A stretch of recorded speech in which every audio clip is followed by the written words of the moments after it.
अच्छा जी, आज मैं एक बड़ा ही खूबसूरत कंटेंट लेके आया हूँ एक ब्यूटीफुल प्लेस के ऊपर।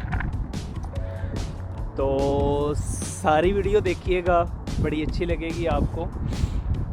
वीडियो का टॉपिक है कि हमें देर क्यों हो जाती है, वाई वी आर लेट। तो कोई बड़ी बातें नहीं हैं, हमारी हम सब लोगों की लाइफ के साथ ये बातें जुड़ी हुई हैं। एनी हाउ, हमारी रोज़मर्रा की ज़िंदगी में हम देखते हैं कि कोई भी स्कूल है जिसके अंदर कह लें कि कोई 40, 50, 60 बच्चे पढ़ते हैं। तो होता क्या है कि उस स्कूल में फॉर एग्ज़ाम्पल मंडे का दिन है, तो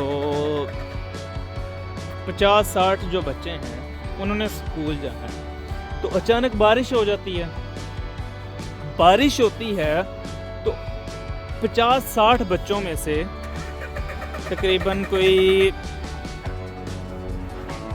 4-5 बच्चे बारिश की वजह से छुट्टी कर लेते हैं। ऐसे ही है कि जी आज बारिश हो रही है, उनके पेरेंट्स भी समटाइम छुट्टी करवा लेते हैं। समटाइम उनमें से कुछ बच्चे कहते हैं ज़िद की वजह से वो छुट्टी कर लेते हैं। मतलब कोई ना कोई रीज़न ऐसी क्रिएट हो जाती है जिसकी वजह से वो छुट्टी कर लेते हैं। अच्छा, सेम डे में उसी क्लास के अंदर जेन्युइन रीज़न की वजह से भी छुट्टी हो जाती है। फॉर एग्ज़ाम्पल कोई बच्चा बीमार हो गया है, उस वजह से वो छुट्टी कर लेगा। कोई बच्चा बीमार हो गया है, किसी को कोई ज़रूरी काम है, उसकी वजह से भी छुट्टी कर गया। अच्छा, इन बच्चों में से भी अगर इनकी भी रेशो निकालें तो वो तकरीबन कोई दो बच्चे, 2-3 बच्चे तो वो हो जाते हैं। अच्छा, फिर इसके बाद हम इसी को थोड़ा सा आगे बढ़ाते हैं। फॉर एग्ज़ाम्पल उसी दिन घर पे मेहमान आ गए या कहीं से फ़ोन आ गया कि जी कहीं पे जाना है, तो वो कैटेगरी भी आ जाती है जिन्होंने छुट्टी कर लेनी है। तो फिर चलें इसको थोड़ा सा और कॉम्प्लिकेटेड कर लेते हैं। कुछ ऐसे बच्चे भी होंगे जिनको थोड़ी कह लें कि देर हो जाती है, वो लोग भी हैं। मज़ीद कॉम्प्लिकेटेड कर लेते हैं। चले जी, शहर के अंदर हड़ताल हो गई किसी टॉपिक की वजह से, कोई सियासी या कोई इस तरह का मसला हो गया या कोई इस्लामिक या कोई मसला हो गया, तो तकरीबन उस दिन तो बहुत ज़्यादा लोग छुट्टियां कर लेते हैं। तो मैं अपने कंटेंट को इसी पे ही जो है वो ख़त्म करने के लिए जा रहा हूँ। तो अब कहने का मकसद ये जो सारी मैंने रीज़न्स बताई हैं, फॉर एग्ज़ाम्पल ये सारी की सारी रीज़न्स जो हैं ये इकट्ठी हो गई हैं। ये उमर साहब आज मेरे साथ है। उमर साहब क्या हाल है? ठीक ठाक हो?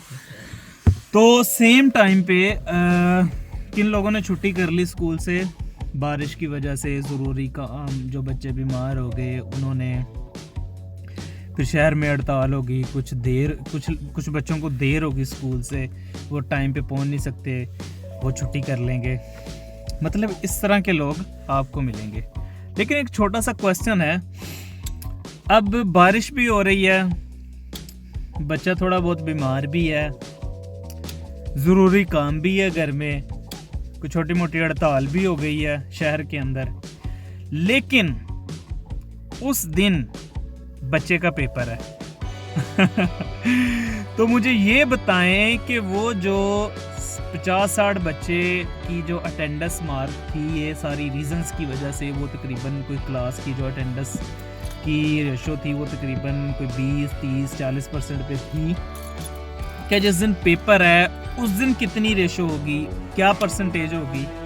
अगर मैं कहूँ 100% तो मैं गलत नहीं हूँगा, लेकिन अगर आप कॉम्प्लिकेटेड भी कर लेते हैं तो कोई एक बच्चा छुट्टी कर लेगा उस दिन, बाकी तो सब आएंगे।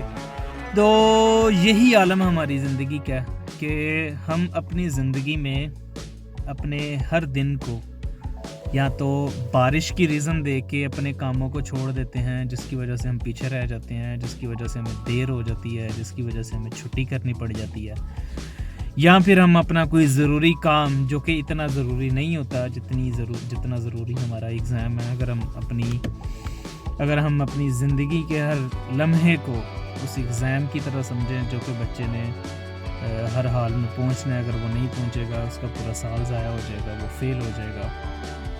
तो मेरा मानना ये है कि शायद हम आगे नहीं बढ़ सकते। तो यही मेरे आज की वीडियो में बस यही मैंने आपको बताना था, यही मैंने आपको कहना था कि हमारी सारी चीज़ें जो हैं उन स्कूल के उन बच्चों की तरह ही हैं जिन्होंने बारिश की वजह से छुट्टी कर लेनी है, जिन्होंने ज़रूरी काम या कोई बहाना करके छुट्टी कर लेनी है, और यही चीज़ें हम भी कर रहे हैं। तो जब उनका एग्ज़ाम होता है तो राइट टाइम पे, राइट डे पे हर बच्चे ने अपने स्कूल जो एग्ज़ामिनेशन हाल है वहाँ पे पहुँचना।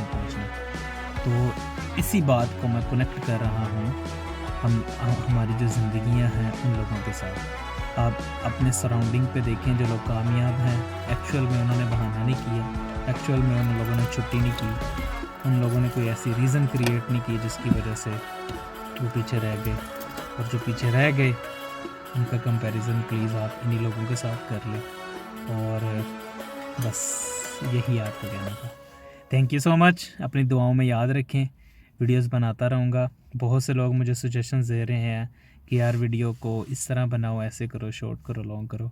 तो प्लीज़ आपके कमेंट्स में वो जो चीज़ें मिलती हैं तो मैं उन चीज़ों पे मतलब मज़ीद कंटेंट बना रहा हूँ।